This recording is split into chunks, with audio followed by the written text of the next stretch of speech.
Hello everyone, আজকের এই আয়োজনে আপনাদের স্বাগতম। আজ আমরা স্রেফ ছাত্র বা শিক্ষক নই, বরং একজন ফিনান্সিয়াল ডিটেকটিভ বা আর্থিক গোয়েন্দার ভূমিকায় অবতীর্ণ হতে যাচ্ছি। আমাদের আজকের মিশন হলো এইচএসসি বোর্ড পরীক্ষার অত্যন্ত ক্লাসিক এবং পপুলার একটা পাজল সলভ করা।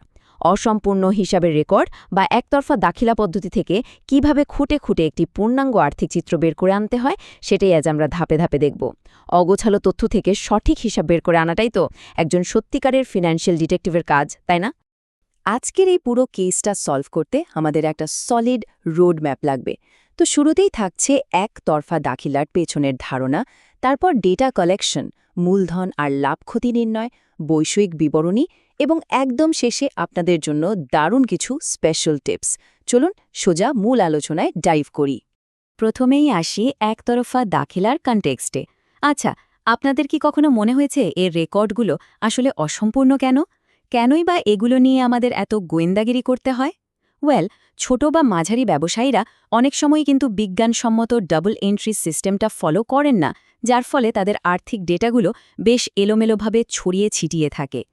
বিখ্যাত হিসাববিজ্ঞানী জে.আর. বাটলিওয়ের এই দারুণ কোটেশনটা একটু খেয়াল করুন। তিনি একদম পারফেক্টলি বলেছেন, একতরফা দাখিলা আসলে নির্দিষ্ট কোনো সিস্টেমই না, এটা মূলত ছড়ানো ছিটানো কিছু তথ্যের একটা অগোছালো রূপ মাত্র। আর ঠিক এই কারণেই এই কাঁচা ডেটাগুলোকে একটা সায়েন্টিফিক ফর্মে নিয়ে আসাটা আমাদের জন্য এত বেশি জরুরি।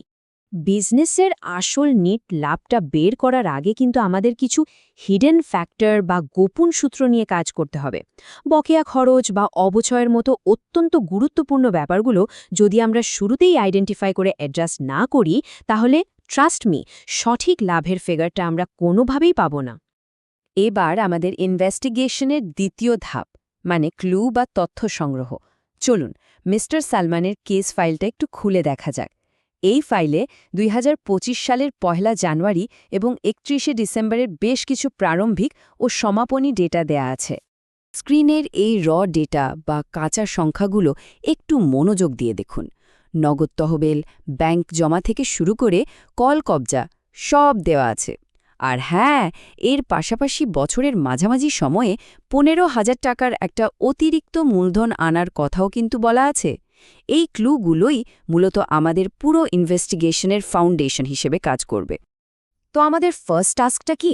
আমাদের প্রথম কাজ হলো এই কেস ফাইল থেকে লুকিয়ে থাকা মেট্রিক্সগুলো বের করে আনা। স্পেশালি মিস্টার সালমানের মোট উত্তোলন আর হিসাবভুক্ত না হওয়া বন্ধকি ঋণের বকেয়া সুদটা সবার আগে ক্যালকুলেট করে ফেলতে হবে। দেখুন, প্রশ্নে পরিষ্কার বলা আছে মিস্টার সালমান প্রতি মাসের মাঝামাঝি সময়ে নগদ ২,০০০ টাকা করে তুলছেন। তার মানে ১২ মাসে তার মোট নগদ উত্তোলন দাঁড়াচ্ছে ২৪,০০০ টাকা। আর এর সাথে যদি সারা বছরের ৩,০০০ টাকার পণ্য উত্তোলন আমরা যোগ করি, ব্যাস আমাদের মোট উত্তোলনের পরিমাণ একদম পারফেক্টলি ২৭,০০০ টাকা বেরিয়ে এলো। এবার আসি এখানকার সবচেয়ে ট্রিকি পয়েন্টে, লোনের সুদ। খেয়াল করেছেন কি, বছরের শুরুতে কোনো ঋণ ছিল না, কিন্তু শেষের ব্যালেন্সে ১০,০০০ টাকার একটা বন্ধকি ঋণ দেখা যাচ্ছে। যেহেতু লোন নেওয়ার কোনো নির্দিষ্ট ডেট দেওয়া নেই, আমরা স্ট্যান্ডার্ড রুল অনুযায়ী ধরে নেব লোনটা বছরের ঠিক মাঝামাঝি নেওয়া হয়েছে। মানে এই ১০,০০০ টাকার ওপর ১০% হারে ঠিক ৬ মাসের সুদ অর্থাৎ ৫০০ টাকা হবে আমাদের হিডেন লায়াবিলিটি বা বকেয়া দায়। চমৎকার! প্রাথমিক ক্লুগুলো তো আমরা সিকিউর করে ফেললাম। এবার তৃতীয় ধাপে এসে আমাদের ক্যাপিটাল মেথড বা মূলধন পদ্ধতি অ্যাপ্লাই করে প্রারম্ভিক আর সমাপনী মূলধনের পরিমাণটা বের করে ফেলতে হবে। মূলধন বের করার এই লজিকটা কিন্তু একদম সিম্পল। জাস্ট নির্দিষ্ট একটা ডেটের টোটাল সম্পদ থেকে টোটাল দায়গুলো মাইনাস করে দিন। বছরের প্রথম দিনের ডেটা থেকে ওপেনিং ক্যাপিটাল আর শেষ দিনের ডেটা থেকে ক্লোজিং ক্যাপিটাল ইজিলি পেয়ে যাবেন। চলুন হিসাবটা করে ফেলি। ১ জানুয়ারি সম্পদ আর দায়গুলো ক্যালকুলেট করে আমরা প্রারম্ভিক মূলধন পাচ্ছি ঠিক ১,১৭,০০০ টাকা। আর ৩১ ডিসেম্বরের ডেটা থেকে আমাদের সমাপনী মূলধন দাঁড়াচ্ছে ১,৩২,০০০ টাকা। এই দুটো ফিগারই হলো আমাদের পরবর্তী হিসাবের মূল ভিত্তি। ক্যাপিটালের অ্যামাউন্টগুলো তো হাতে চলে এলো। এবার আমাদের ইনভেস্টিগেশনের সবচেয়ে এক্সাইটিং পার্ট, লাভ ক্ষতি বিবরণী তৈরি করা। মিস্টার সালমান এই বছরে আসলে লাভের মুখ দেখলেন নাকি লস করলেন, সেটা এখনই জানা যাবে। বিবরণের শুরুতেই আমরা সমাপনী মূলধনের সাথে সেই ২৭,০০০ টাকার উত্তোলনটা যোগ করে নিচ্ছি। তারপর প্রারম্ভিক আর অতিরিক্ত মূলধনটা বাদ দিচ্ছি। এটা করলে আমরা একটা প্রিলিমিনারি বা সমন্বয় পূর্ব লাভ পেয়ে যাই, যাকে আমরা বলছি সমন্বিত মূলধন, আর সেটার পরিমাণ হল ঠিক ২৭,০০০ টাকা। এখন সবচেয়ে ইন্টারেস্টিং ব্যাপারটা খেয়াল করুন। এই যে ২৭,০০০ টাকা আমরা পেলাম, এটা কিন্তু আসল লাভ না। এখান থেকে কিছু লুকিয়ে থাকা অপারেটিং এক্সপেন্স বা পরিচালন ব্যয় আমাদের সিরিয়ালি মাইনাস করতে হবে। দেনাদারের উপর সঞ্চিতি, কলকবজার অবচয়, ঋণের সেই বকেয়া সুদ আর ১,০০০ টাকার বকেয়া ভাড়া সব মিলিয়ে মোট ৭,৭৫০ টাকা আমাদের ওই বেসলাইন থেকে বাদ দিতে হবে। আর ঠিক এই ফাইনাল অ্যাডজাস্টমেন্টগুলো করার পরই রহস্যের জট পুরোপুরি খুলে যায়। আমরা দেখতে পাচ্ছি মিস্টার সালমানের এই বছরের একদম ট্রু এবং ভেরিফাইড নেট লাভের পরিমাণ হল ঠিক ১৯,২৫০ টাকা। তাহলে কি আমাদের কাজ এখানেই শেষ?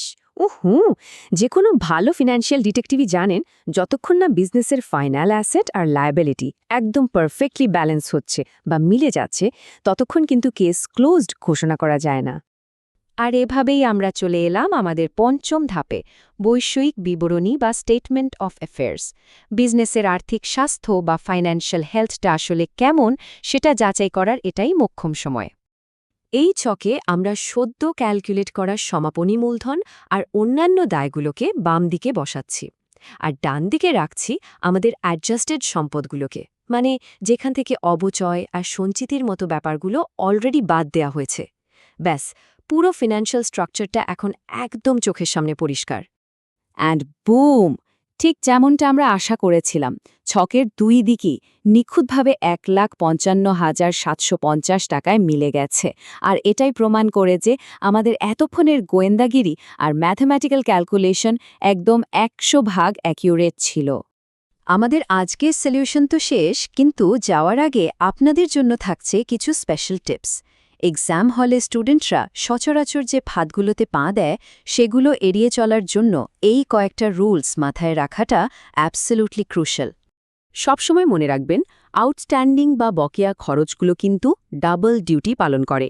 এরা একদিকে যেমন লাভ ক্ষতি বিবরণীতে মুনাফা কমিয়ে দেয়, অন্যদিকে বৈষয়িক বিবরণীতে কারেন্ট লায়াবিলিটি বা চলতি দায় হিসেবে বসে যায়। আর হ্যাঁ, মাসের মাঝামাঝি উত্তোলনের কথা বলা থাকলে সেখানে কিন্তু অবধারিতভাবে ৬ মাসের গড় সুদ ধরতে হবে। এটা একদম ভুললে চলবে না। এই বেসিক অ্যাডজাস্টমেন্টগুলো একবার ঠিকঠাক আয়ত্ত করে ফেললে দেখবেন যে কোনো এলোমেলো অসম্পূর্ণ ডেটাও আপনার কাছে একটা সুন্দর লজিক্যাল গল্পের মতো মনে হচ্ছে। তো আমাদের আজকের এই ডিডাকশন স্কিলগুলো কাজে লাগিয়ে নেক্সট কোন অ্যাকাউন্টিং মিস্ট্রি বা বোর্ড কোয়েশ্চেনটা আমরা সলভ করতে পারি বলুন তো? ভাবতে থাকুন। আর হ্যাঁ, আজকের এই চমৎকার আয়োজনের শেষ পর্যন্ত সাথে থাকার জন্য আপনাদের সবাইকে অসংখ্য ধন্যবাদ।